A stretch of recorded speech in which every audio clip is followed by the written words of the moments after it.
Hoje o PIB do agro brasileiro, só o PIB do agro, é maior do que o da Argentina inteira. Assim, eu não sei até quando vai ser viável só o plantio de soja. Não adianta eu ter quebra de produção no Brasil, quebra de safra, e a demanda do outro lado não andar. Pode ter a quebra que for, mas se a demanda não vier, e se tiver outros países ali apoiando um pouco, diminui isso e faz com que as cotações caiam. Não estou dizendo aqui um cenário apocalíptico, nem indico para nenhum cliente meu ainda ficar fazendo trava de baixa em soja. Não, e nem para se proteger nesse momento. Na época do regime militar, eles falavam que era homens sem terras para terras sem homens. O inferno verde, chamavam aqui, quando fizeram a Belém Brasília. Só quem tinha coragem para vir. E hoje o agro ele é formado de coragem.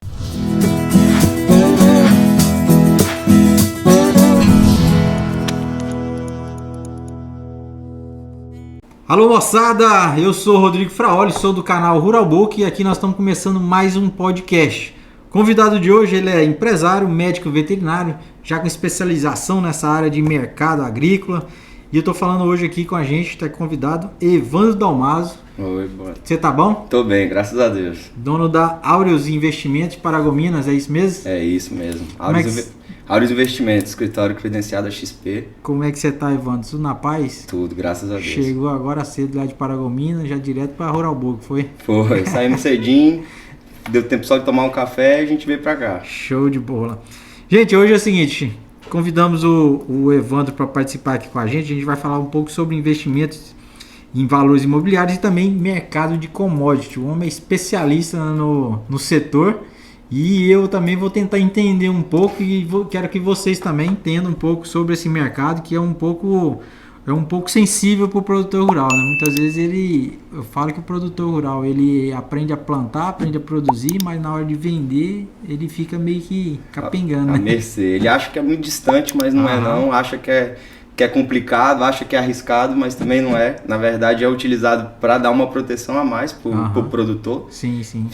Principalmente ali na questão do preço. Sim. Né? Como a gente fala ali, né? Tem muitos riscos, se a gente conseguir pelo menos mitigar um pouco o risco do preço, já tá bom. Já tá bom demais.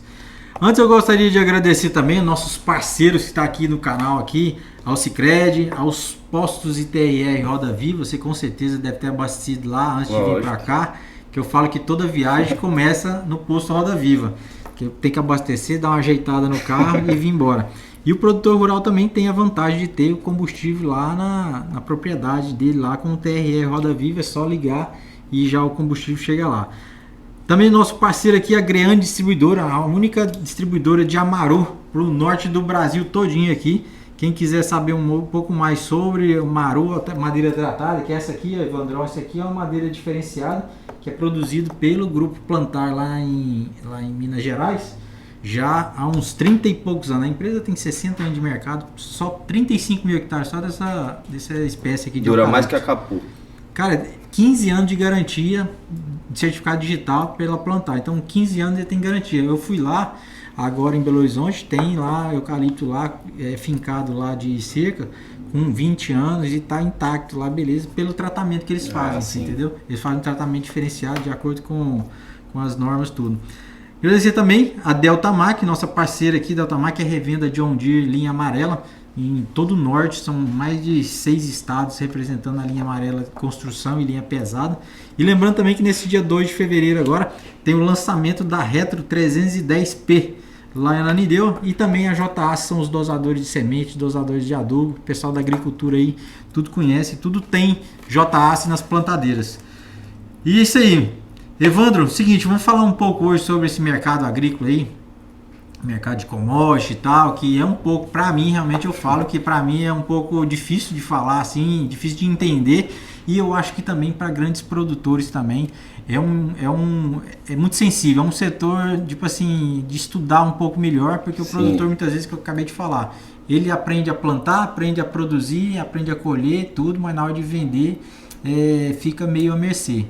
Então, vamos falar um pouco mais desse mercado. Você tem grande experiência nisso. Eu gostaria que você falasse um pouco, se apresentasse, e também da Aureus Investimento, como foi que você surgiu isso na cabeça e começou a montar isso aí? Bom dia a todos, boa tarde, né? Depende da hora que você está assistindo. Eu sou filho de produtor rural, né? Meu pai é capixaba, minha mãe é mineira, chegaram em Paragominas, meu pai chegou na década de 80, a cidade era só no motorzão ainda. Mas você já é paraense? Eu sou paraense, nasci em já Belém. veio pra cá. E eu cresci na fazenda, né, sempre envolvido com agro, sempre gostei muito, né, de estar na fazenda, do gado, da vida no campo.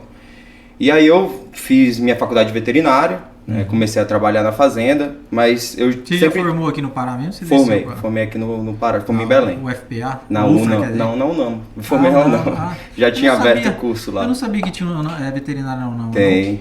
Que legal, cara. Assim, não Fica era... em Belém mesmo? Fica em Belém, eu estudei no campus da... Eu esqueci agora o nome ali, mas era dentro da cidade de Belém mesmo. Sei. E só que não era tão focado assim para grande porte, que é o que eu queria mais. Mas assim, na prática mesmo a gente vai aprendendo. E também você saiu um pouco meio que da parte de medicina um pouco, né? Você já foi pro mercado agrícola, né? Foi. Mercado de commodities. Tá? Eu sempre tive uma paixão pro mercado financeiro, eu comecei a trabalhar na fazenda.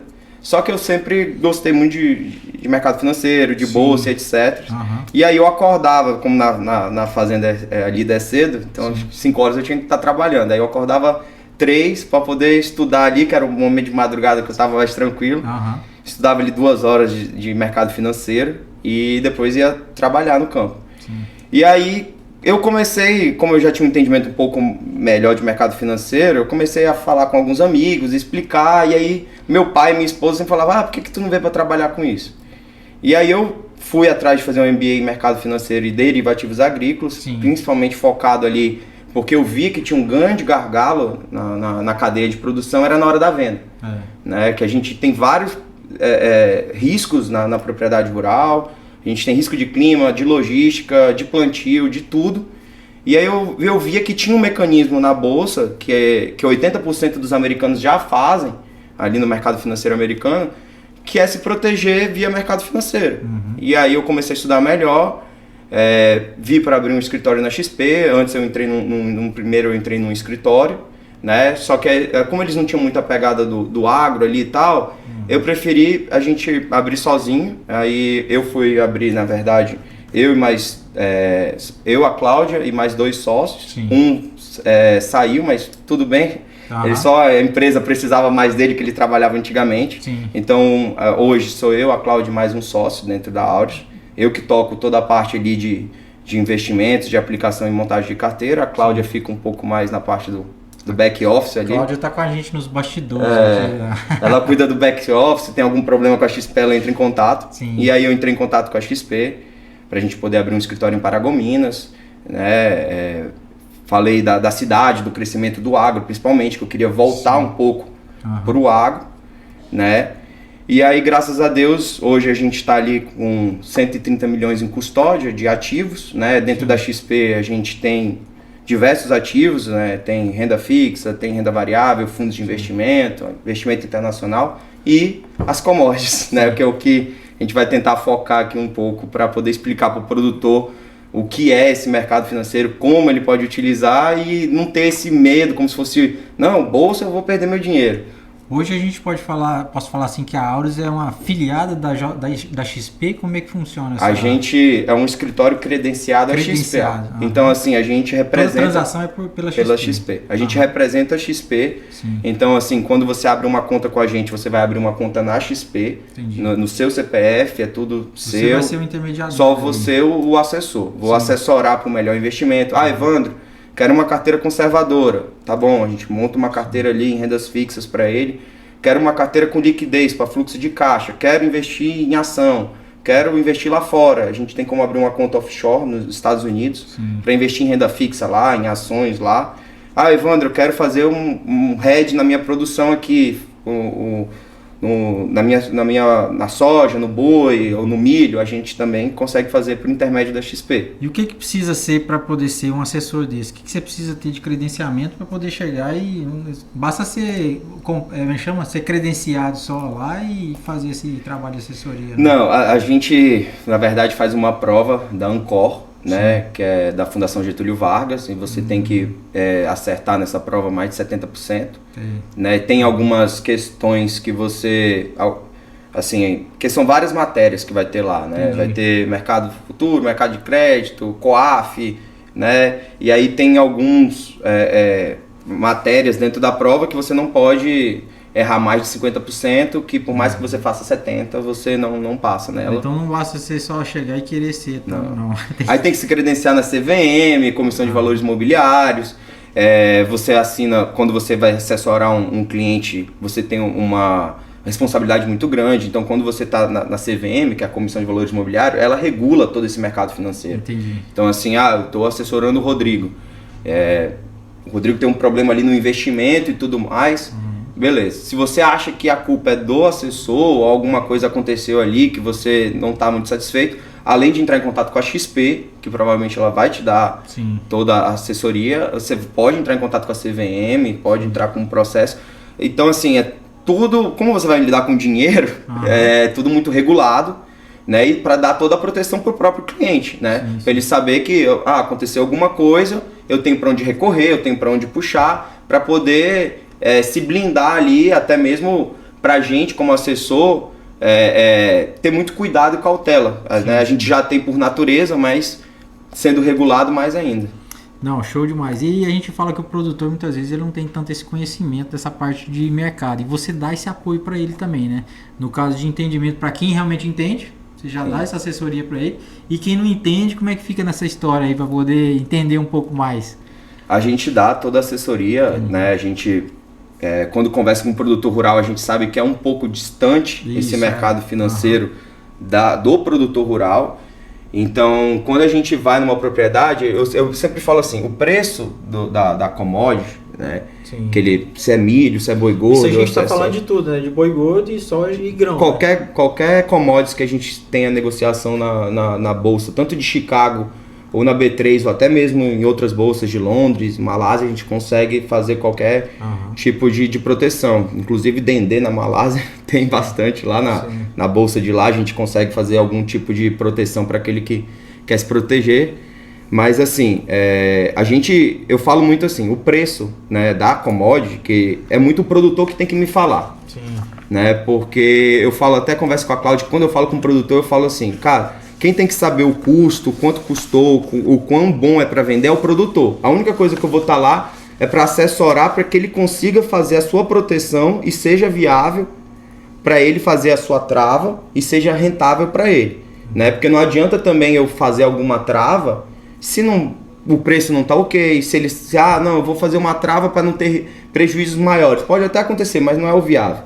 Né? O viável é você conversar com o produtor, você entender a história dele, saber o quanto ele está disposto a vender, ou quanto ele está disposto a pagar num seguro ali, que seja um seguro de baixa, um seguro de alta, e ver se é viável para ele. E essa nossa assessoria é isso. Eu vou até falar para eles os cenários, eu vou até falar para eles assim, como aconteceu agora, essas quedas na soja. E aí teve muito cliente que chegou comigo e falou, Evandro, mas não tem como tá caindo a soja, porque vai ter quebra de produção. E eu falo assim, cara, o produtor ele é tão grande, o agro é tão grande, né, que as pessoas às vezes o produtor, ele sabe disso, mas ele não tem a noção, né? O Brasil hoje ele alimenta mais de 10% da população mundial com agro, né? São mais de 160 bilhões de dólares todo ano exportado pelo agro. 27% da força de trabalho advém do agro. Então, assim, hoje o Brasil sem o agro, sem um setor tão resiliente, eu não sei nem onde a gente estaria. Nem da cotação do nosso dólar, nem a nossa inflação, nem o Brasil mesmo. O agro, ele é um setor que eu nunca... É um crescimento absurdo que a gente teve. Isso foi benéfico para o mundo inteiro, principalmente na questão da segurança alimentar. O Brasil hoje ele é muito importante. A gente... é o líder de exportação de milho, o líder de exportação de milho não, tá só subindo, mas líder de exportação de soja, de boi gordo, de suco de laranja, 80% do suco de laranja no mundo vem do Brasil. A gente é de frango, de boi gordo, que eu já falei, de produção, e a gente, cada ano que passa, a gente só vai crescendo. Vai crescendo em diversas commodities. E aí, o Brasil ser um grande exportador e tudo, o Pará, a região que nós estamos aqui também, é um líder em produção de diversos produtos também, Sim, né? o Pará é completo. Eu falo que a gente tem que... Eu estou valorizando muito a nossa região aqui, que a gente está na região norte, diferente dos outros meios de comunicação, né? A gente está aqui mais no Nortão contando a nossa realidade aqui. E a nossa realidade já é uma... Nós somos líder em várias produções. Nós somos líder de produção de cacau, de abacaxi e diversos outros setores também. Tem a Citropac, que produz suco de laranja também. Laranja aqui, um dos grandes produtores de suco de laranja, o Júnior Zabelin também. Quero trazer ele aqui, conhecer ele demais, quero trazer ele aqui. Vai ter bastante personalidade do agro aqui.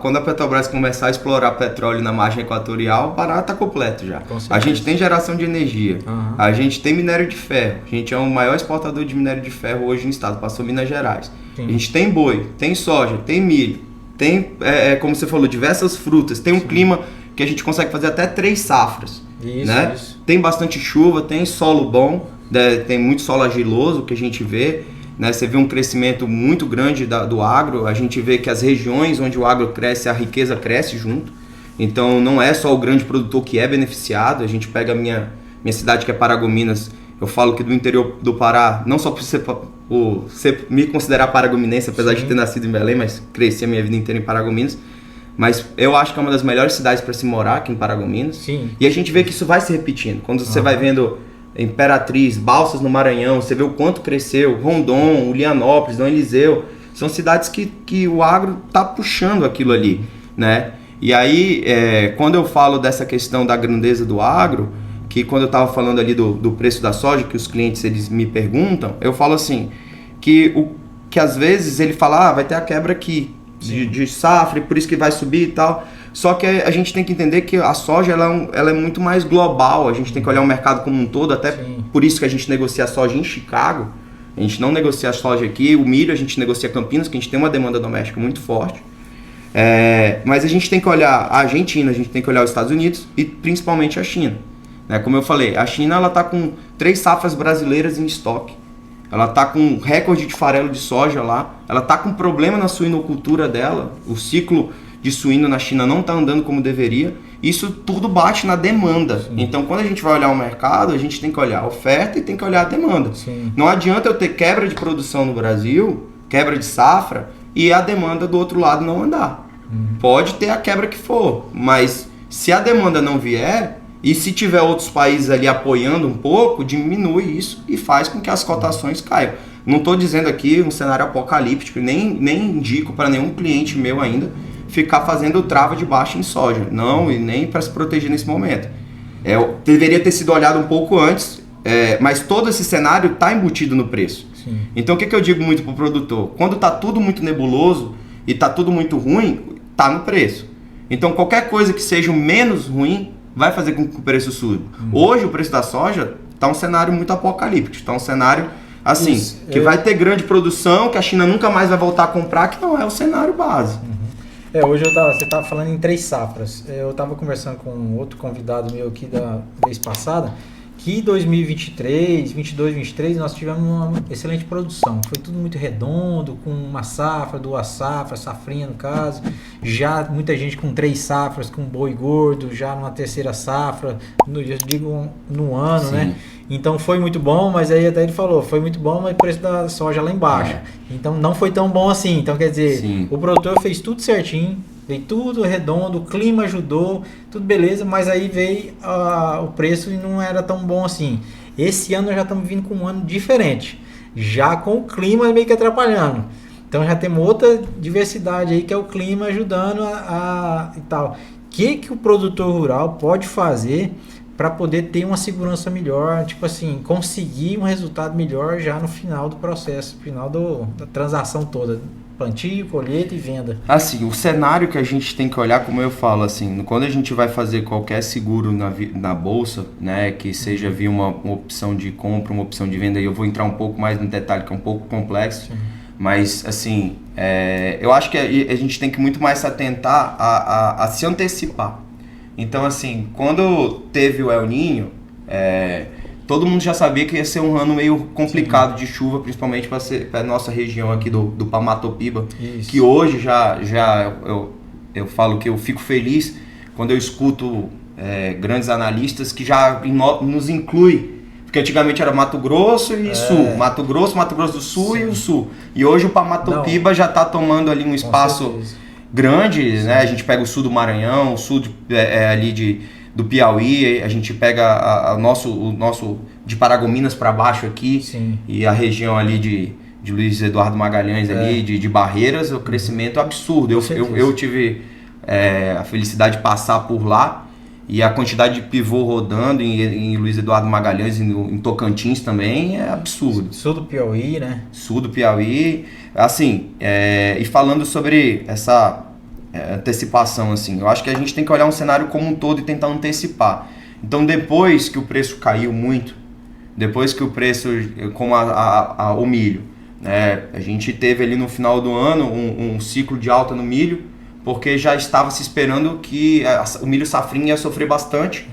Então a gente viu a saca do milho indo para R$ 73,00 no mercado de setembro deste ano agora. E aí eu falei para alguns produtores que poderia ser uma hora da gente fazer uma opção de venda, que consiste no quê? Eu vou ao mercado, eu pago antecipado ali, que seja R$3 por saca, R$2 por saca, para ter a opção de vender o milho a R$ 73 em setembro, né? E aí, o que acontece? Chegando em setembro, caso o milho suba para 80, a única coisa que eu vou perder é os R$3 na bolsa, que eu paguei antecipado. Sim. E vou vender o meu milho no físico acima de um valor ok, estou feliz que o milho subiu. Sim. Né? Caso o milho ele vá para 60, 63, eu vou ter ganhado ali R$10 por saca e vou vender meu milho mais barato. Né? A gente vai sempre botar o diferencial de base, que a base da bolsa é Campinas, a gente vai, dependendo da região onde está negociando, a gente vai entender esse diferencial de base para poder fazer esse hedge. Mas assim, consiste, como a gente tinha conversado um pouco anteriormente, é um mercado um pouco paralelo. Né? O mercado físico ele vai continuar normalmente e o mercado financeiro ele vai entrar com hedge financeiro. Entendi. Então aquele valor ele é acreditado na sua conta, independente se você tem a saca ou não. Então você soma o mercado físico com o mercado financeiro, por exemplo, e aí você faz um valor maior. Exatamente. Dá uma segurança maior. Porque assim, se você vai fazer um hedge, eu tenho milho para vender. Então o que você tem que se proteger? De uma queda, do preço cair. Então você vai lá e faz uma proteção de baixo.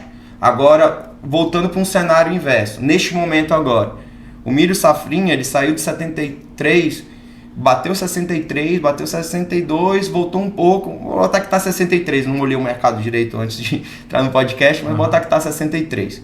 Saiu de 73 no início do ano e está nesse patamar. Para um confinador, é uma ótima oportunidade dele fazer uma opção de compra. Sim.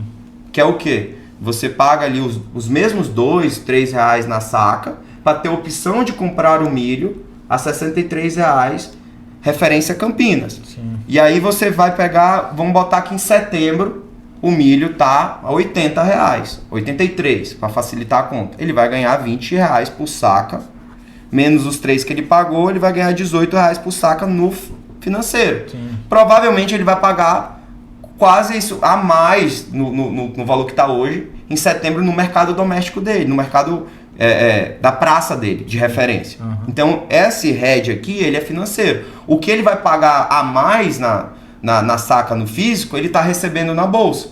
Então, assim, fica meio que elas por elas.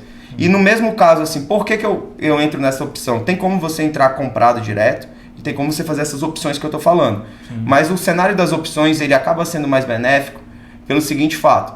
Se eu faço essa opção de compra a 63, eu pago os R$3 por saca, e o milho ele vai para os 50, eu vou ter que, eu não vou exercer essa opção e vou comprar o milho mais barato. Sim. Beleza? É o que eu como consumidor, entre aspas, deveria até torcer para a minha proteção dar errado. Por isso que é um hedge. Sim. Ele não é feito para você ter lucro, ele é feito para te proteger, né? Agora num cenário inverso, né? Quando você entra diretamente comprado, eu vou lá no mercado financeiro, tem como a gente fazer isso também, eu assessoro. Vai custar muito pouco, chega a ser 10 centavos por saca de corretagem, que você vai e entra comprado diretamente no milho, contrato de setembro. Só que esse contrato de setembro, tudo que oscilar para cima ou para baixo, você vai ter que repor na bolsa. Vai ser prejuízo ou lucro. Sim. Então, num cenário que eu entrei na ponta compradora e o milho ele foi para 53, se fosse no cenário da opção de compra, eu só perderia esses R$3. Num cenário que eu entrei comprado, eu perderia 10. Então, acaba que é mais barato, mas, entre aspas, o risco é maior, né? Então, você trava direto. Eu até indico assim, em vez de você fazer no mercado futuro, né, se não for para especular, porque lá tem mais liquidez, tem como fazer uma especulação também, é melhor que você trave na sua cidade mesmo, em vez de fazer... A vantagem da bolsa, ela é nas opções, que é tanto a de compra como a de venda. É um pouco complexo, né? Eu até falo assim, se o produtor quiser entender mais, você pode ir no meu escritório, eu vou na fazenda também, né? Você pode entrar em contato com a gente, né? Eu tô vendo também não é nem para ganhar dinheiro com curso, não, longe de mim, mas é só fazer cursos para tentar fazer com que o produtor entenda um pouco isso. Eu ia te perguntar, se você tem alguma orientação que eu diga através de curso, uma palestra, alguma coisa assim, uma aproximação com o produtor para poder ele introduzir nesse mercado, né? Porque, que eu te falei, no começo o cara fica ali meio sem entender desse mercado, mas ele precisa, porque é uma segurança a mais para ele na venda do... Assim, na verdade a gente tá dando para fazer cursos lá na Aureus, principalmente para clientes primeiro. E curso e também um bate-papo mais perto, né? Assim, bate-papo a hora chegar mais perto do mercado, né? Assim, a hora que o cliente quiser me mandar mensagem, a minha esposa até reclama que eu não tenho hora para trabalhar, não tenho hora para nada, toda hora eu tô respondendo, é áudio de podcast, eu estou acostumado a mandar áudio de 4 minutos. Aí a Camila, o cliente vai escutar, que é a minha esposa, a Camila, tá? O cliente vai escutar, fala... Olha, é de interesse dele, eu tô mandando assim porque é um negócio, como a gente tá falando, é difícil, não é um negócio fácil da gente explicar, principalmente, mercado financeiro já é difícil. Quando a gente vai pro mercado de commodities, é um pouco mais ainda. Então assim, esses, inclusive, cursos que a gente tá tentando organizar, que é clientes que pedem pra gente, né, pra gente fazer e tudo mais, é porque assim, tem muitos cursos na internet. Eu geralmente não indico, porque no meio tanto de mercado financeiro, de commodities, um pouco menos, porque commodities acho que tem um pouco mais de seriedade ali, geralmente, nas pessoas que vão transmitir aquele conteúdo. E acaba o produtor, ele tem que ter um pouco de confiança em você, né? Tipo assim, eu confio no Evandro e tal, vou chegar ali que ele vai me dar uma orientação, porque você tá trabalhando com o dinheiro dele, né? Exatamente. Tá mexendo no bolso dele, que é sensível. Exatamente. Ele tem que saber onde eu tô, ele tem que saber que eu existo, ele não vai travar comigo online, ele tem que saber assim, se der alguma coisa errada, eu vou bater lá no escritório dele e vou encontrar ele lá. Então, assim, e a gente tenta ter essa proximidade.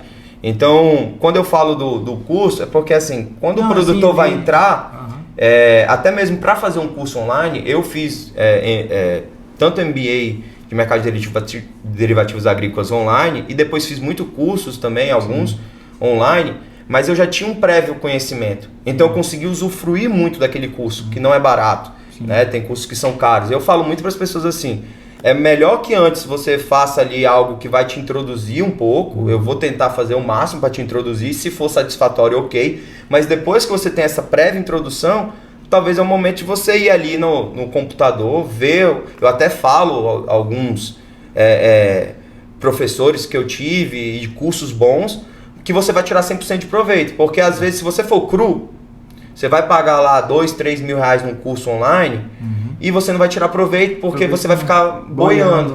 Você não vai saber nem o que perguntar, você vai ficar com vergonha. Quando eu fiz, eu já tinha um prévio conhecimento, então eu perguntava tudo. E era praticamente... Por que eu falo isso? Porque era eu e mais um aluno que fazia isso. A gente via que os outros estavam ali, mas não estavam usufruindo tanto. Não, sim.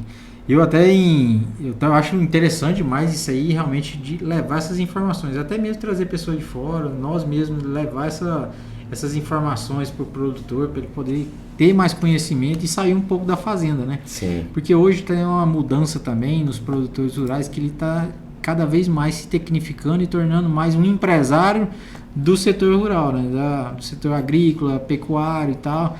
E é importante, isso aí é um dos processos de formação dele, né? Assim, igual eu falo, da porteira para fora, da porteira para dentro a gente é referência. O Brasil hoje ele é referência no agro. É aquilo que eu converso muito. A gente vê essa nova matriz econômica que era voltada para a indústria e teve muitas críticas e alguns falavam que o agro é subsidiado.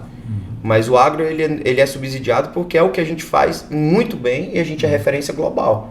O agro, ele no Brasil, ele hoje tem gente de fora que vem aqui no Mato Grosso aprender, tem gente que vem de fora aprender o nosso melhoramento genético do nosso gado. O que a gente fez com o Nelore mesmo foi algo absurdo.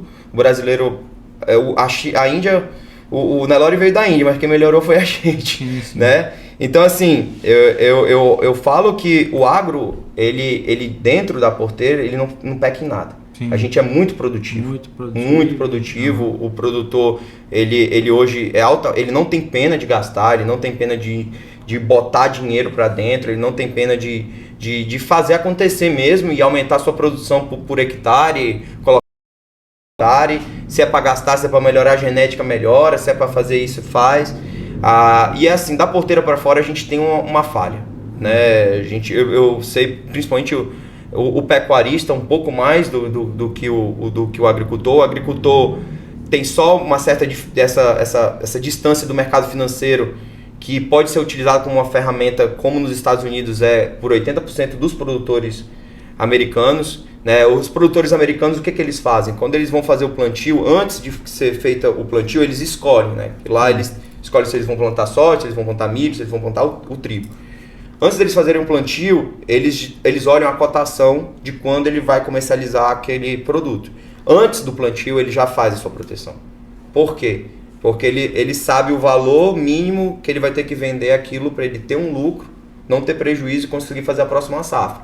Então, antes do plantio da soja, do milho, a gente na bolsa já tem algumas movimentações em opções de venda, que a gente chama no mercado financeiro de put, para ele fazer a trava. Sim. Então, ele vai funcionar mais ou menos assim.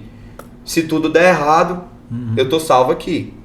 Coloca um valor lá que ele faz o cálculo. Como eu falei para você, assim, ninguém mais do que o próprio produtor tem que saber o quanto que ele tem que vender. Sim. Não sou eu que tenho que chegar para ele e falar assim, não, você vai fazer uma proteção comigo, faz a tal valor. Eu quero que ele faça a proteção barata. Eu quero que ele faça a proteção com o mínimo que ele tem que vender para ele ter o lucro. Sim. Porque quanto menor a opção de venda, mais barato é para o produtor, que é o que eles fazem lá. Então, eles vão começar o plantio, eles já fazem essa proteção. Então, esse risco que a gente está tendo aqui no Brasil hoje, que é margem negativa, é produtor que não sabe o que vai fazer, porque além da quebra de safra, o preço está lá embaixo, é mistigado caso ele tenha esse conhecimento um pouco melhor e a proximidade com o mercado financeiro. Sim. Que é o que eu enxerguei quando eu criei a Aureus, que além desses produtos que a gente já vende na plataforma, que são amplamente vendidos, eu queria um pouco mais dessa proximidade com o produtor rural. Porque da porteira para fora existe uma certa falha. E eu falo assim, uma falha de próprio conhecimento e afastamento. E até eu estava conversando até com um convidado meu aqui, que é o Mauro Lúcio, você conhece lá da sua cidade. Um dos fatores que ele chegou e falou, que o produtor rural é o único que pergunta para o vendedor, para o comprador, quanto que ele quer pagar na produção dele, seja boi, seja grão e tal. Pergunta. Na verdade, na hora de eu vender uma xícara, eu já chego e falo o meu valor, ó, esse aqui é tanto. Né? E o comprador, ele tem que comprar ou não. Assim, como a gente trabalha um pouco como a gente commodities de maneira geral, quando você tem um produto, por exemplo, boi. Mercado, eu sei que é mercado, tudo, mas sim. Não, mas você tá certo, você não tá errado, mas principalmente eu falo isso no boi, né? Tem muito produtor que tem uma melhora genética absurda no gado. Porque assim, quando se trata de milho e soja, é um pouco mais difícil por causa das commodities. Sim. Porque commodities entra no oferta e na demanda mesmo e vai. Sim. Agora assim, falando de pecuarista, tem muito produtor que eu vejo que melhora a genética, põe um Aberdeen, marmoreio da carne, faz ultrassom no gado. A gente na fazenda mesmo já fez isso.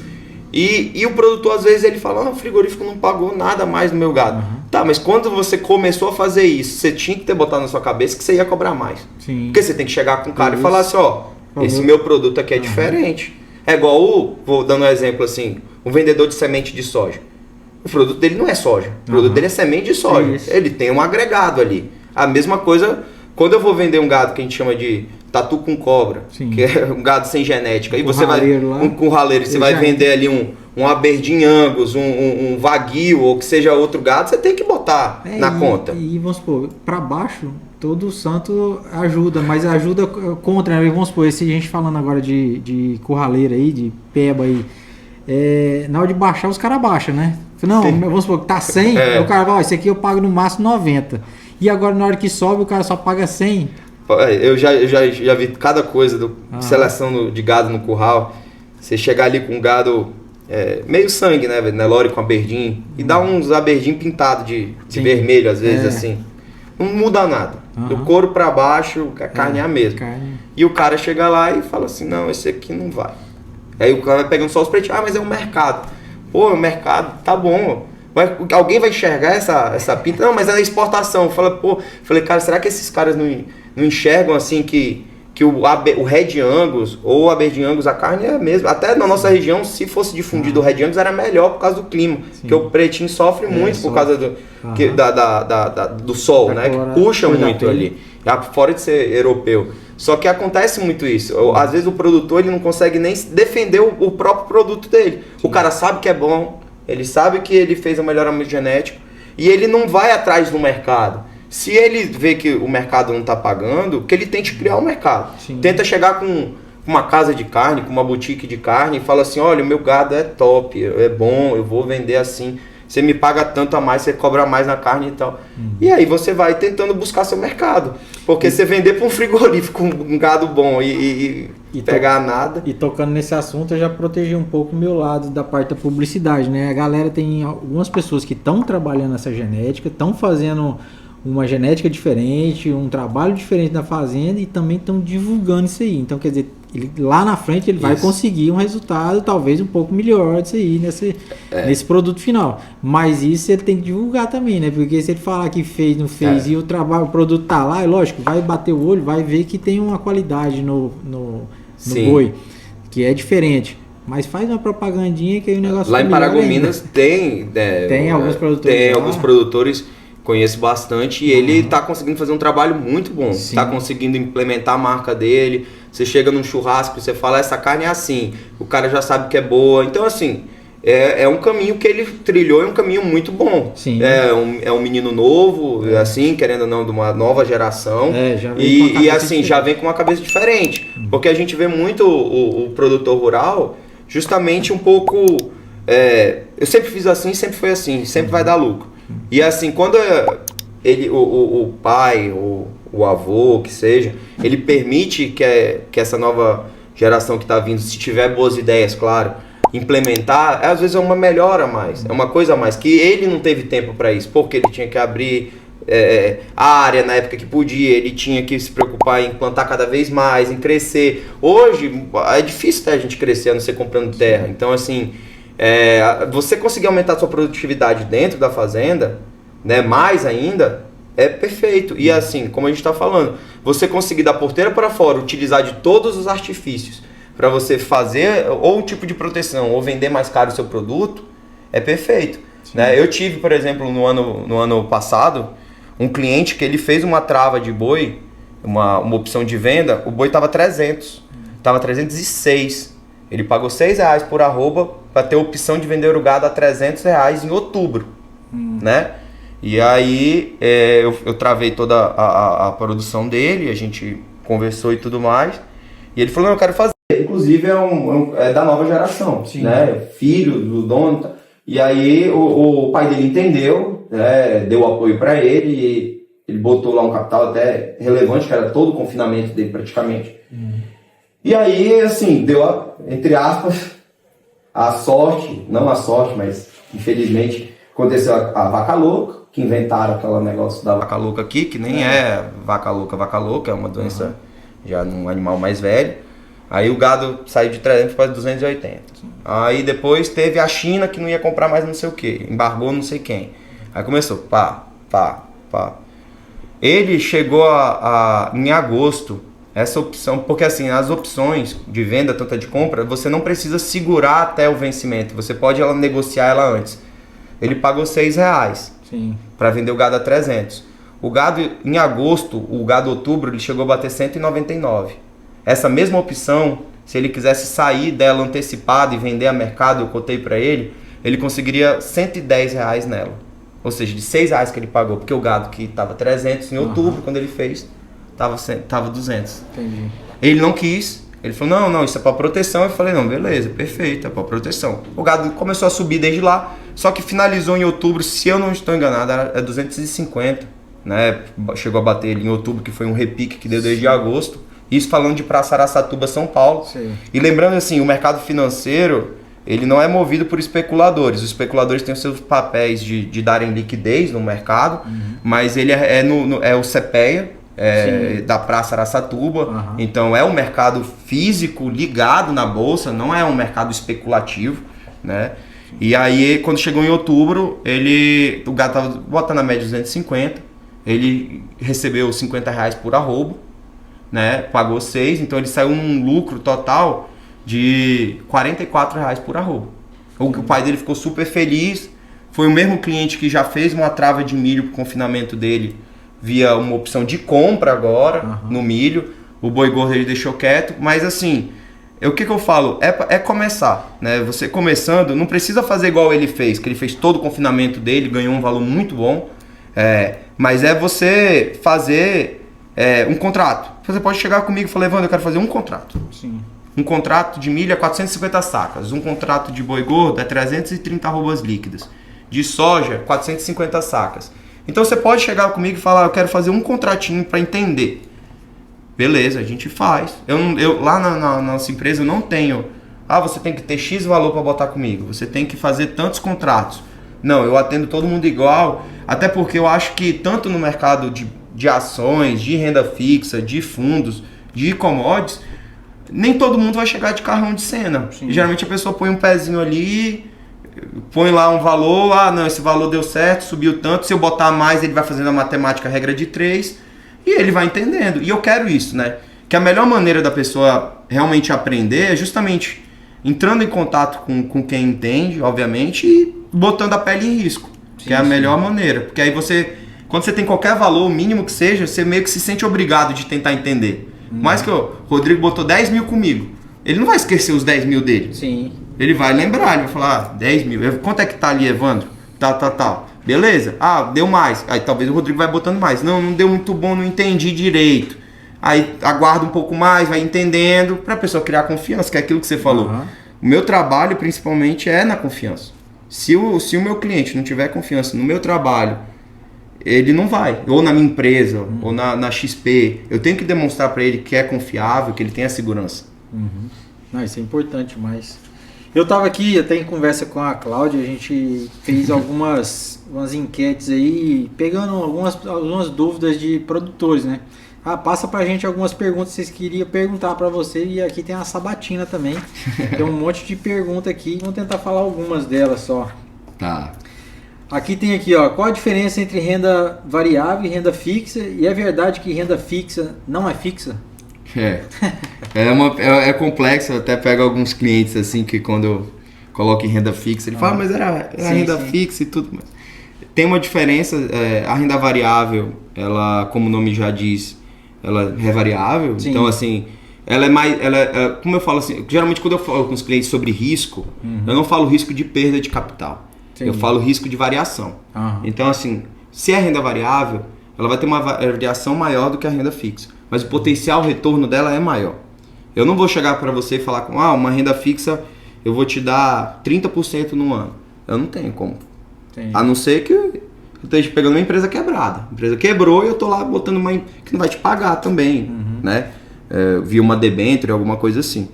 Mas a renda variável, a gente diz sobre a variação. Então, quando eu invisto numa ação, eu tinha um portfólio, eu peguei toda a pandemia, né? Então, assim, eu vi a minha carteira cair 50%.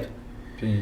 E eu busquei mais conhecimento, eu não entrei em desespero, né? Eu falei, não, eu tenho que tentar entender. Então, eu fui pegando até, isso é muito importante quando você vai tentar adquirir conhecimento via internet, é tentar pegar as pessoas certas. Então, tem muita, como é que eu posso dizer, pirâmide, tem muito falcatrua, falastrão. Então, quando eu vi aqueles papos assim, ganhe 1% no dia o resto da sua vida, day trade, não sei o que, eu já não caía muito nisso. Negócio fácil demais para confiar, né? Exatamente. Então, assim, eu acho que isso é um papel muito importante que os nossos pais trazem pra gente, que meu pai ele sempre me mostrou muito de onde vinha o nosso dinheiro. Sim. Ele me mostrava que vinha do trabalho, e era difícil, não era fácil. Então, assim, quando a gente cresce vendo que é difícil, quando vem alguém te oferecer um negócio fácil, você não cai naquilo. Você fala, isso aqui é muito... Se isso aqui fosse assim, todo mundo tava rico. E aí eu busquei influenciadores, né, que eu via que eram pessoas mais corretas ali, mais coerentes. Então eu fui aumentando a minha posição durante a pandemia, vi minha carteira cair 50%, como eu falei. No final do ano eu finalizei com uns 40% de lucro, era basicamente renda variável. Empresas estavam caindo sem motivo, porque em momento de desespero, o mercado ele não gosta de incerteza. Quando tem alguma incerteza, a pessoa fala, opa, vou tirar meu pé aqui, vou esperar até ver onde dá isso aí. Depois ele começa a alocar. Só que isso, a gente está falando de instituições, de banco. Quando eles vão entrar, se você demorar, você que é pessoa física, você tem que ir fazendo seu preço médio. A mesma coisa no milho. Sim. Dando um exemplo, o milho caiu de 73 para 63.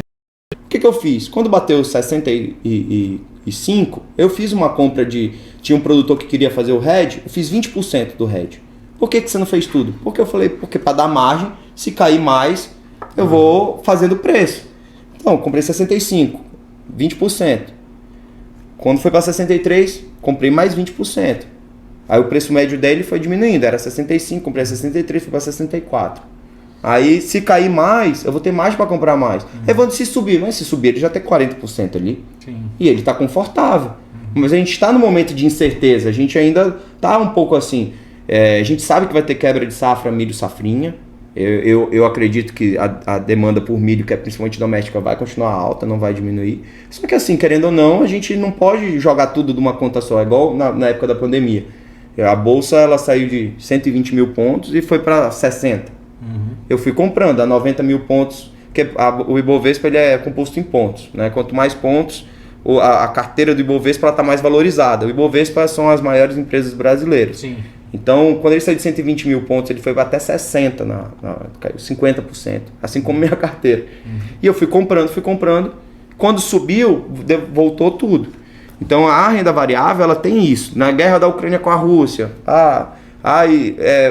os Estados Unidos estão com uma crise. Tem essas variações ali. Mas se você escolher boas empresas, você vai tender a render bem mais que a renda fixa.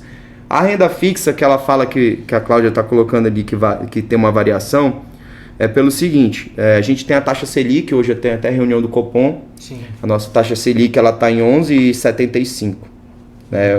Provavelmente vai ter um corte de meio ponto percentual. Sim. Tá? Essa é a taxa que baseia, se você, eu tenho dinheiro no Nubank, rende 100% do CDI. Ele vai render isso aqui. 11, já chegou a 13,75, né? E desde então foi caindo, subiu, ficou bastante tempo, principalmente que a gente tem um aumento na taxa de juros, para ter um controle da inflação, né? A nossa taxa de juros chegou a 2 na época da pandemia, porque a gente não sabia o que ia acontecer, a gente precisava injetar liquidez no mercado. Desde quando ela bateu 2 e pouco, ela começou a subir, bateu 3,75, principalmente para ter um controle da inflação, porque quanto maior os juros, menos dinheiro corrente na economia tem. Sim. Por exemplo, se você tem um financiamento, que estão te cobrando 20, pega. Você tem um financiamento ali que vão te cobrar 9, você pega. Aí você vai pegar esse financiamento, você pode comprar uma casa, você pode comprar um carro, você pode fazer... Assim, dependendo do que você quer. Isso gira dinheiro na economia, faz as pessoas comprarem e gera inflação. Então por que a renda fixa varia? Porque assim, ela tem sua variação. Porque quando a taxa de juros está alta, e eu pego, por exemplo, uma renda fixa que está me pagando 14% ao ano, isso é uma taxa muito boa. Sim. Só que se a taxa Selic está 13,75, tá ok.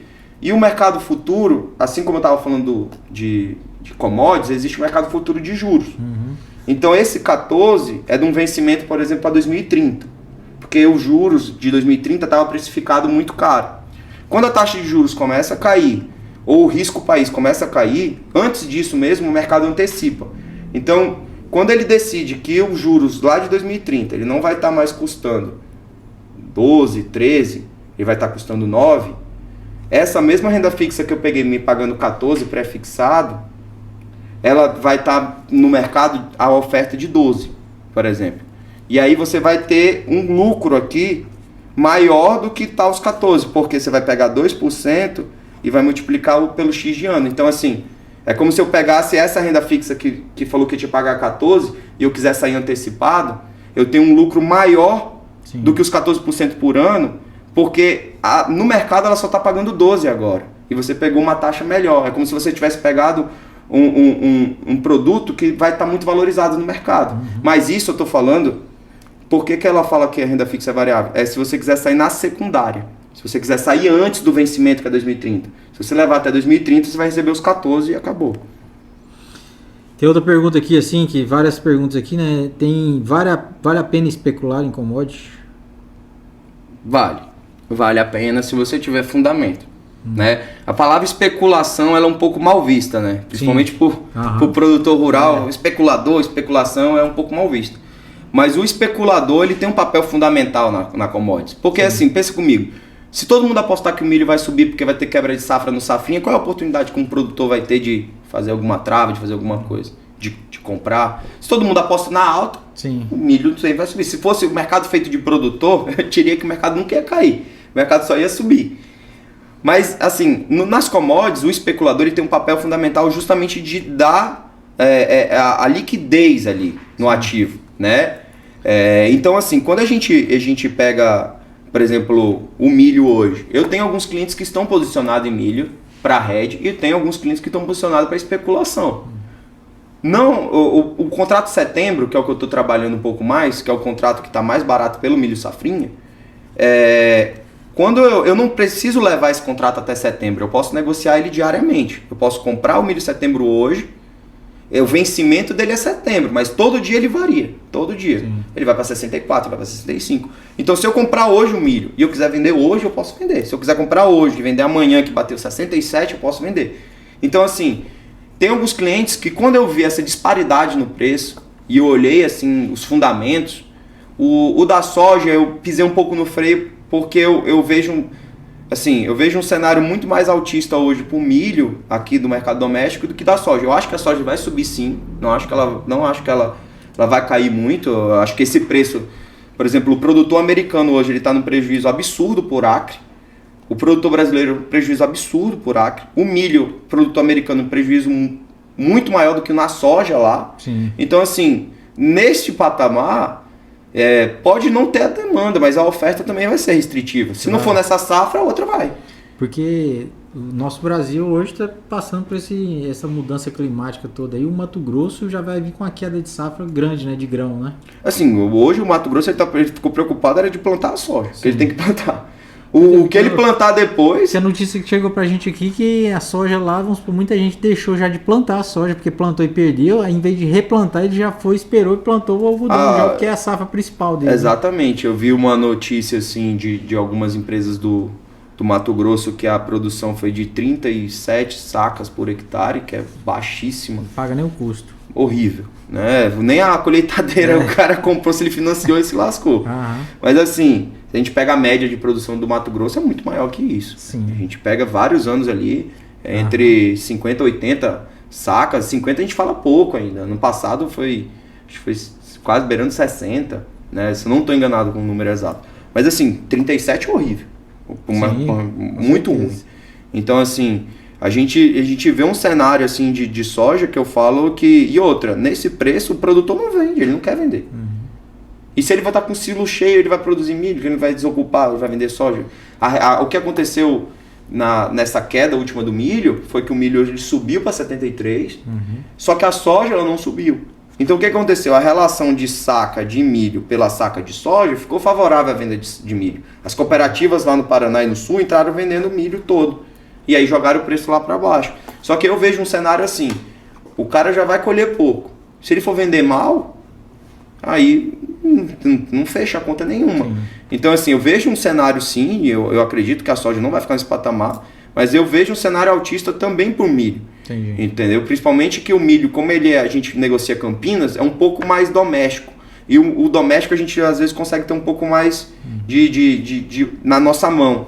A soja, como eu falei anteriormente, a gente tem que ver a China principalmente. Ela tem que melhorar essa questão dos suínos dela lá.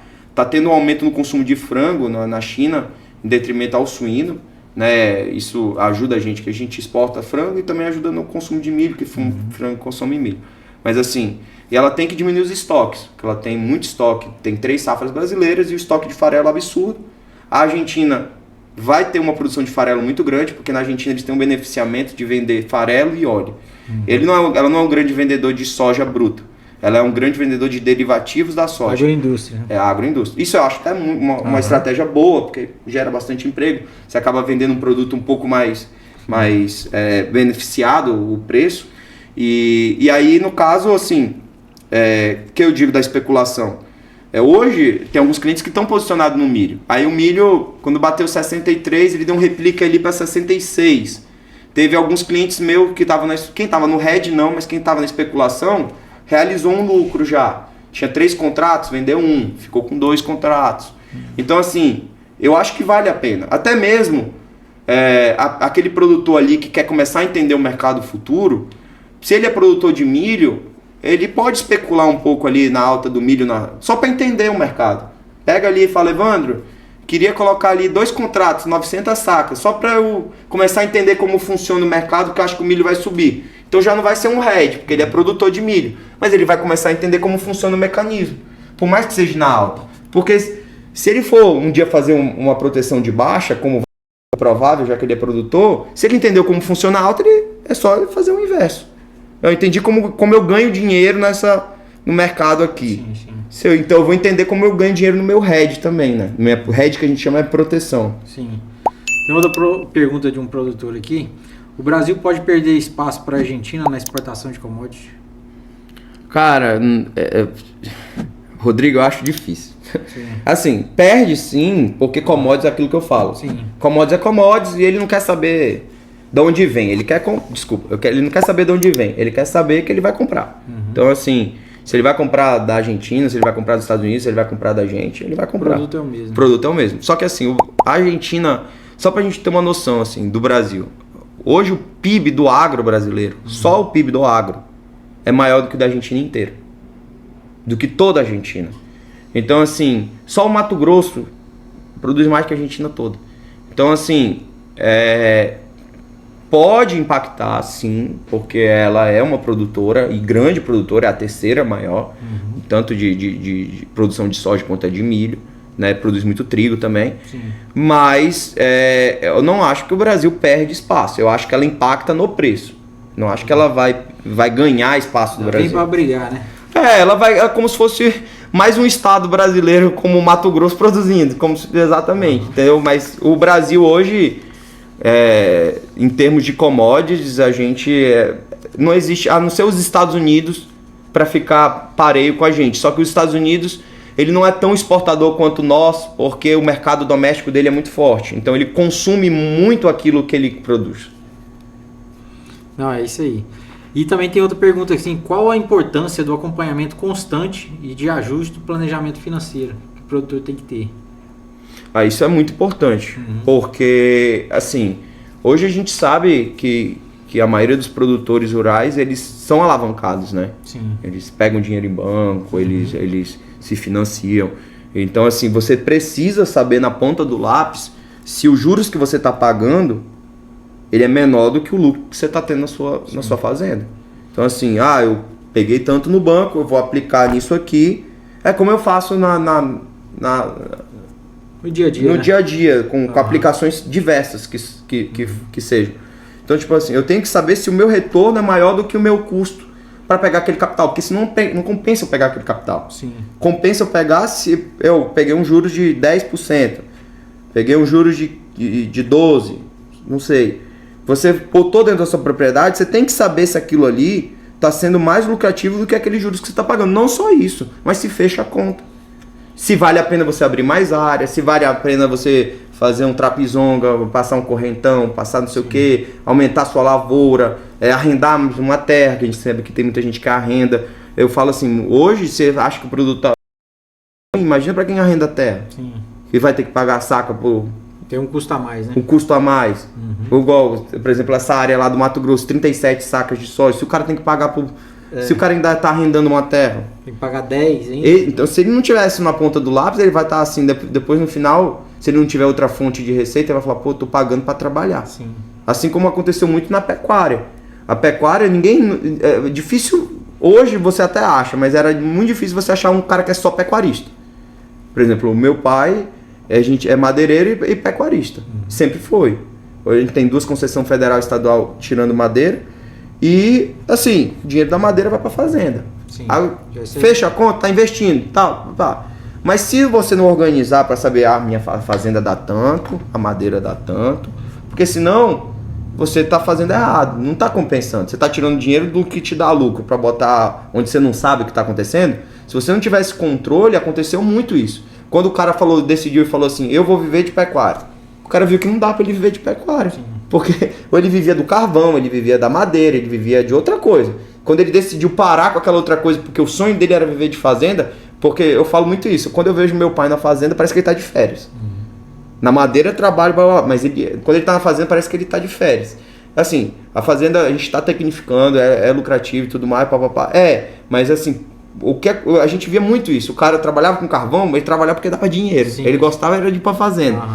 Só que se a gente não tivesse controle, vai acontecer isso, é um tapa-buraco. É você achar que você tá tendo lucro, mas principalmente na pecuária acontece mais do que na agricultura. Porque a agricultura, quando você tem prejuízo, você não tem como você não saber que você teve. Mas na pecuária, um prejuízo é mascarado por anos e anos e anos e anos. Foi uma falsa ilusão que você está ganhando dinheiro com aquilo, né? Exatamente. Você vai aplicando ali, fazendo, e você tem que ter um... Eu acho o seguinte, o agricultor, o produtor rural, ele tem que entrar o ano meio que já planejado 100% e vendido 100%? Não, vendido 100% não. Eu acho que ele tem que olhar durante o ano inteiro, um momento oportuno que o preço na cotações da bolsa, ou do mês que ele vai vender, seja justo para a produção dele. Então assim, ele não precisa entrar vendido, ele precisa que a conta bata. É tipo assim, eu tenho um custo... Mas ele tem que fazer o planejamento do ano todo, dessa safra agora que ele está plantando, e ele já tem tudo desenhado, o que ele vai fazer no final. Se ele conseguir travar o custo, que seja via fertilizante e tudo mais, perfeito. Aí ele vai ter que fazer o quê? Ele travou o custo dele. Ele pode travar isso no mercado financeiro, ele vai travando mesmo no físico mesmo. E ele fala, Evandro, olha, eu vou ter um custo em média de tantos por hectare para produzir essa soja. Se eu vender a soja $30 a saca, tá bom para mim, com dólar tanto. Então, o que a gente faz? Beleza, bateu $30 a saca. Aí eu falo, olha, bateu $30 a saca, o dólar futuro para esse, porque aí quando você vai fazer a soja, você tem que botar o dólar na conta. Aí eu falo, o dólar tá tanto pro mês que você quer vender. Fecha a sua conta? Fecha. Falei, então vamos fazer a trava? Vamos. Beleza, faz a trava. Porque aí fechou a conta. Fechou com o custo que ele teve de pagar nas opções também, que isso a gente põe na conta, com o dólar, e aí pegou o custo dele que ele teve de produção, então ele tá feliz. Se subir mais, é um lucro a mais para ele. E aí, eu perdi no financeiro, no mercado financeiro. Não importa, você ganhou aqui. Entendeu? Agora caiu tudo, despencou porque a China ruiu. Teve um problema na China, gripe suína de novo, peste suína lá. Ele tá, tô travado aqui, próxima safra minha tá garantida. Por quê? Porque no financeiro aqui, no mercado financeiro, ele vai receber de volta que ele vai vender abaixo aqui, né? Então assim, eu falo que ele tem que fazer todo o planejamento dele pra gente também saber o quanto ele tem que vender. Tanto o boi, quanto o milho, quanto a soja. É o que eu falo muito com o confinador. No confinador é perfeito a bolsa. Por quê? Ele consegue fazer a trava do custo e a trava do lucro. Ele consegue fazer uma opção de venda do boi e consegue fazer uma opção de compra de milho e uma opção de compra de farelo de soja, se ele quiser até. Ou da soja. Então assim, o custo dele maior é com o quê? Com milho e soja. E o lucro dele, do boi. Se você vê a relação farelo, milho, pela arroba, tá bem... É a hora de você fazer. Você casa os dois. Então, para onde for o mercado, você tá bem. Se o mercado andar para baixo nas tuas compras, você vai comprar o mais barato. Se andar para cima no boi, você vai vender mais caro. E se andar o inverso, que é os grãos para cima e o teu boi para baixo, você tá travado. Show. É possível ser um produtor só de mercado, só comprar e vender só no mercado sem ter produção física? Você não vai ser um produtor, você vai ser o especulador. Vai ser o market maker, vai fazer o mercado ali e tal. E eu te garanto assim, quem ganha dinheiro com especulação ali no mercado financeiro, ele acaba que que entende tão quanto ou mais que um produtor. Porque ele, se ele for especializa na venda, se ele no for mercado. se ele for um bom investidor, um bom especulador ali nas commodities e tudo mais, um bom trader que a gente chama, ele vai ter que olhar o mercado físico. Sim. Eu tenho um cara que eu gosto bastante dele ali, que eu acompanho no mercado financeiro de commodities, é um cara muito bom. Ele vai lá no Porto de Paranaguá para ver a soja entrar. Ele vai no Mato Grosso, ele liga pro cara do Mato Grosso, ele pega o carro dele, vai lá em Luiz Eduardo Magalhães, vai no Pamatopiba aqui todo, vai aqui no Pará, conversa com o fulano, ele já me ligou, porque eu falo nas lives dele, que eu fico fazendo umas perguntas, falei que era de Paragominas. Me ligou, como é que tá a safra aí? Então é um cara que ele tá tentando entender. Ele, além de trader lá, ele é consultor de mercado de agrícola. Então, assim, ele tem que entender o mercado como um todo. Ele olha os estoques da China, esses dados da China, que a China é meio difícil da gente conseguir os dados e até confiar nos dados. Ele que olha. Ele olha os dados da China, ele olha o navio que está saindo daqui, quantos navios saiu ano passado, quantos navios está saindo. Esse navio é de soja, esse navio não. Esse navio está saindo dos Estados Unidos. Então ele tem que estar ligado no tempo inteiro. E assim, eu sei que o produtor não vai ter tempo para isso. Sim. Não tem nem como. Mas se ele tiver alguém que ele confie e que possa assessorá-lo e que tente fazer esse trabalho e que faça bem feito, o lucro dele é muito grande. Sim. Porque se você pegar que você ganhe $1 por saca, já é um lucro absurdo. Que se você conseguir salvar $1, $2, $3, $5, se você conseguir entender o mercado financeiro que é a tua commodities, que é o teu produto, você tem que entender o seu produto. Sim. Que é aquilo que você falou. Eu tenho que saber quanto custa essa xícara, quanto eu vou vender. Eu tenho que saber quanto eu vou vender para eu produzir ou para eu comprar e revender. Então a soja da mesma maneira. Para eu produzir a soja, eu tenho que entender o mercado. Sim. Até para saber se é viável. Igual você falou assim, a gente meio que o produtor tá torcendo para que a gente não tenha uma safra recorde para ver se o preço sobe. Isso. Aí eu falo assim, será? Eu até conversei, eu não sei, tá? Eu posso estar sendo leigo aqui, posso estar falando alguma coisa assim, mas eu falei assim, eu não sei até quando vai ser viável só o plantio de soja. Eu não sei se vai ter que ter uma rotação de cultura, não sei se vai ter que plantar outra coisa. Porque assim, se a gente está batendo safra recorde, e quando a gente bate safra recorde o preço vai para baixo, se a gente continuar aumentando a produção, que é a tendência, será mais que produto no mercado, a gente tem que olhar a demanda. Se a demanda acompanhar, a gente continua produzindo. Agora, se a gente não tiver um aumento nessa demanda da soja, será que na hora da gente tentar pensar em uma outra cultura, em tentar não todo mundo plantar soja, o que a gente faz? Porque assim, se a gente for ficar torcendo todo ano para ter um El Ninho, para quebrar a safra, porque de 2 a 1 você está perdendo.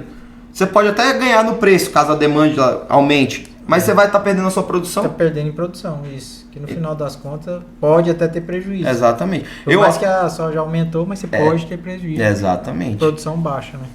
Hoje você está atendendo o estado do Pará inteiro? Como é que você está rodando aí? O que você está... Assim, a gente atende qualquer lugar do Brasil, cara, onde a demanda for.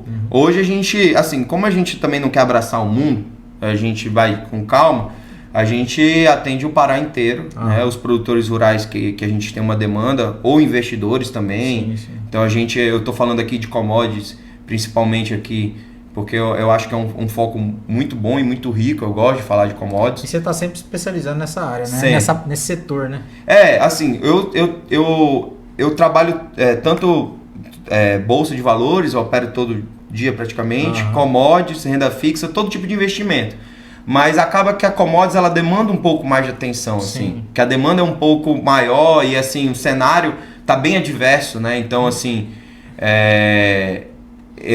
lá dentro da Auris a gente oferece, eu falo assim, qualquer tipo de investimento financeiro a gente vai ter lá pro cliente, né? Inclusive as commodities. Que eu falo assim, não é o foco tão grande da própria XP, mas a XP ela dá todo tipo de apoio para o assessor ser livre do que ele quer demandar. Então lá, como eu falo, a gente vai ter renda fixa, vai ter fundo, vai ter previdência, vai ter investimento internacional, vai ter commodity, vai ter ação. Então assim, hoje a gente atende no Pará inteiro, tanto investidores quanto produtor rural, né? A gente está tentando trabalhar um pouco essa questão da educação, né? Esse ano agora a gente está organizando para que a gente consiga que ele entenda que ele tem a necessidade, na verdade. Porque quando o produtor rural entender que ele tem a necessidade de fazer ou entender esse mercado pelo menos, a demanda ela já vem. Sim, e assim, com certeza. Eu falo assim, que é um trabalho que se a gente conseguir fazer de formiguinha, mas que a gente vá disseminando, é uma ajuda muito grande pro Pará e pro Brasil todo. Porque como hoje o produtor rural não chega nem a 5% se protege via bolsa.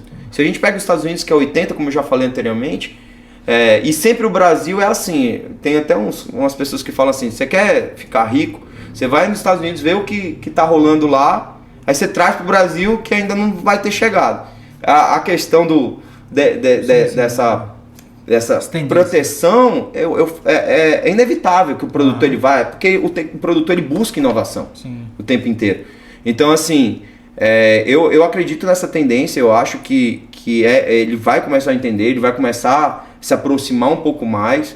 A própria Faria Lima, né, que a gente chama, que é a Wall Street ali do Brasil, centro, eles estão começando a enxergar isso, que eles antes viam a gente do meio rural um pouco meio que tipo assim, chucrão, não sei o quê. Só que eu falo muito assim, as pessoas falam, eles começaram a enxergar, eu falei assim, acho que eles começaram a enxergar dinheiro mesmo. Eles viram que roda muito dinheiro no agro. Sim. Roda muito, porque a gente produz muito bem, a gente é muito competitivo. Então assim, eu digo que por mais que eles não queiram, mas vão ser empurrados para isso, porque eles vão ter que, porque o agro já é muito relevante na economia brasileira, não tem como a gente não se entregar a todo. E eu falo muito isso, assim, até mesmo você faz um papel muito bom, que é do marketing do agro. Sim. A gente é muito ruim no marketing, a gente não mostra o que a gente faz, a gente não mostra o quanto a gente produz. Tem gente que fala que o agro é fome, eu fico, meu Deus do céu, cara, como é que a pessoa fala isso? E às vezes tem produtor que ou tem preguiça de responder, ou tem preguiça de falar porque está ocupado com o trabalho. Só que assim, nesse negócio de preguiça, a gente vê que não é nem sai questão falando do cerrado, como se o agro tivesse acabado com o cerrado, sendo que há 30 anos atrás a gente era importador de comida, hoje a gente é exportador, o maior exportador do mundo, do agro praticamente. Então isso foi graças ao Cerrado primeiro. O Paulinelli, que deveria ter recebido um prêmio Nobel antes de morrer, que foi nosso ministro da Agricultura, excelente, a gente não vê esses caras no livro, a gente não consegue, ele foi apagado da história. Foi. E um cara que transformou, veio da Embrapa, né? Fez a Embrapa. Ele transformou o mundo. Se não fosse ele, muita gente estaria passando fome. Com certeza. Aí assim, a gente tem uma certa ideologia implementada ali, principalmente que às vezes justamente isso que a gente está muito ocupado trabalhando, só que a gente tem que bater nisso, a gente tem que mostrar o que o agro fez. Olha o Mato Grosso, alguém desses pessoal já andou no Mato Grosso, a região de Sinop, Sorriso, no Goiás, o que foi transformado na agroindústria ali, um dos temas que até a gente vai conversar amanhã sobre agroindústria. Tem umas pesquisas aqui, nosso entrevistado de amanhã, a gente vai falar um pouco sobre isso aí, a indústria, como ela consegue transformar uma região. Transformar, porque eu falo assim, o agro, eles falam, o agro não produz, o agro não tem tanto emprego. 27% dos empregos no Brasil advém do agro, da cadeia do agro, porque o agro não é só o agro. Eu sou pecuarista, minha família é pecuarista. Eu gero emprego aonde também? No frigorífico, não é? Porque se não tiver pecuarista, não tem um frigorífico. Quantos lá em Paragominas, a Juparanã, uma Portal, que são grandes no agro lá, quantos empregos elas não geram? Sim.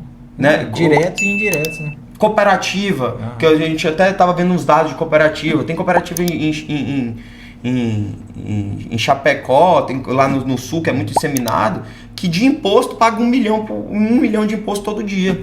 Porque não sei quantos mil cooperados, não sei quantas mil pessoas trabalham dentro da cooperativa. Isso é no agro. São pequenos produtores, principalmente, que eu falo assim, na avicultura, é muito pequeno o produtor que tem lá no sul, na avicultura. Se coopera. Então não é só grande o agro não é só grande. Aquilo a gente até estava começando antes do podcast começar, né? O agro ele é muito democrático. Né? O meu avô, né, ele fez até a 4ª série. Ele plantava café no Mato Grosso quando era criança, ele era caminhoneiro, tinha 2 caminhões e conheceu ali a região de Paragominas pela Belém Brasília quando vinha. E aí meu pai veio antes do meu avô com o meu tio, o tio Jonas, e aí depois o meu avô veio na década de 80. Abriram as fazendas onde a gente tem hoje, as fazendas foi no Machado na época. Sim. Malária, pegaram malária, era barracão. E é o que eu falo, meu avô tinha até a quarta série. Quantos anos atrás? Na década de 80. Pois é, e hoje tudo transformado, né? Aí você pega, as pessoas acham que parece que a gente ganhou a terra num cereal, né? Alguém chegou e deu, não, tá aqui a terra pra você e pronto. Na época ninguém queria ir pra Paragominas. Hoje é fácil a pessoa ir pra Paragominas. Tem tudo, é fácil vir pra Rondon. Agora vinha pra Rondon na década de 90, de 80, que era só poeira. Lá em Paragominas a mesma coisa, que era Paragobala na época, que era vendida no Pará inteiro com uma loucura lá. Hoje transformado, hoje é Paris Gominas. Hoje não tem mais isso não. Mas assim, o que eu falo assim com isso? Que eu falo assim, a gente é democrático, porque aonde que você vai ver uma pessoa fazer o patrimônio que o meu avô fez, que o meu tio Jonas fez, ou outros mais em Paragominas, né? Que o meu pai também continuou, que faz, sem estudo. Sim. Tinha até a quarta série. Mas com suor, né? Não, trabalho, né? Então é democrático. O agro a gente vê isso. Lá no Mato... Quantas pessoas no Mato Grosso vieram do sul com uma mão na frente e outra atrás e hoje trabalhando. Então é um ambiente que é muito defendido pelo esse lado que critica a gente. Que agora não mais, que agora a barreira é alta. Mas na época era só você chegar. Só que ninguém queria vir pro Mato Grosso, ninguém queria vir pro Pará. Porque era um lugar... Tanto que tinha na época da ditadura que eles falavam, na época do regime militar, eles falavam que era homens sem terras para terras sem homens. O inferno verde chamavam aqui, quando fizeram a Belém Brasília. Só quem tinha coragem para vir. E hoje o agro ele é formado de coragem. É o que eu falo assim muito. O agro ele busca esse reconhecimento. Porque quando a gente escuta um presidente ou qualquer um ir numa ONU da vida e agradecer o agro, a gente... Tipo, eu já vi meu pai se emocionar, meu avô. Por quê? Porque o agro recebe tanta porrada, sem motivo, que quando você vê alguém que tá num cargo alto e que fala assim, pô, vocês são top. É isso aí, cara. Vocês são... Pode meter, porque é isso aí mesmo. Vocês alimentam o mundo e tal. A pessoa fica, meu Deus, eu nunca escutei isso na minha vida. Porque é só porrada. Aí você pega assim, seu filho... É interessante conhecer o agro para poder falar do agro. Conheça, aí depois você pode até falar mal, né? Conheça as pessoas, vai numa fazenda, vai lá tomar um café, vai conversar com a pessoa do agro. Eu duvido se o cara vai sair de uma fazenda que ele vai sair falando mal do produtor. Depois de conhecer, você pode até falar mal. Ou a história. Se você não conhece, não vem falar mal não, pelo amor de Deus. Exatamente. Evandro, só tem que te agradecer aqui, a gente tem papo para mais de hora. Agradecer mesmo, prazer te receber aqui na Rurabook. O produtor rural que quiser conhecer um pouco também do Evandro, da Aureus também Investimentos, está à disposição em Paragominas e pelo jeito aqui vamos estar rodando o Pará inteiro também para poder conhecer mais de perto ainda os produtores e o agronegócio da região. Se quiser que eu vá na fazenda, eu trabalho de botina mesmo. Isso. Eu já vou lá, se quiser ajuda no curral, eu ajudo. Sou veterinário, se quiser ajuda... Se quiser também ter consultoria em veterinário, vamos estar aqui, ó. Se quiser ajuda no campo, na conversa, se quiser só bater um papo, eu posso ir na fazenda. Pode ir lá no meu escritório, a gente... Fica ali do lado do Sicredi em Paragominas, é só bater lá, é só ligar pra gente também. Tá ali bem pertinho da Portal, Sicredi, tem ali do lado de onde é. Bem ali. Principal ali. Na principal. Eu sei onde é. Tem lá escrito Aureus Investimentos, XP. Vou até convidar o Rodrigo pra ir lá, que ainda não foi. Quando foi em Paragominas. Sim, com certeza. Na próxima vez que eu vou lá, o cafezinho eu vou tomar um café Mineiro lá. Que não vai rejeitar um café. Verdade, Gente, brigadão por todos aqui, trazendo o Evandro aqui mais uma vez e também gostaria de fazer um convite para vocês de também estar assistindo nossos outros podcasts. A gente está trazendo bastante personalidade aqui de diversos setores, agricultura, pecuária, de mercado aqui agora. Então, está trazendo pessoas justamente para formar uma opinião nossa aqui do nosso norte, do nosso Pará, mostrar realmente a nossa diversidade aqui do nosso estado e o agronegócio mais especificamente. Obrigadão a vocês, obrigado a todos os nossos parceiros e até mais. E esse conteúdo vai estar no Spotify e também no YouTube. Segue lá que tem todos os nossos podcasts lá. Valeu, moçada, obrigadão. Obrigado, Evandro. Obrigado, abraço. Valeu, Rodrigo. Show de bola.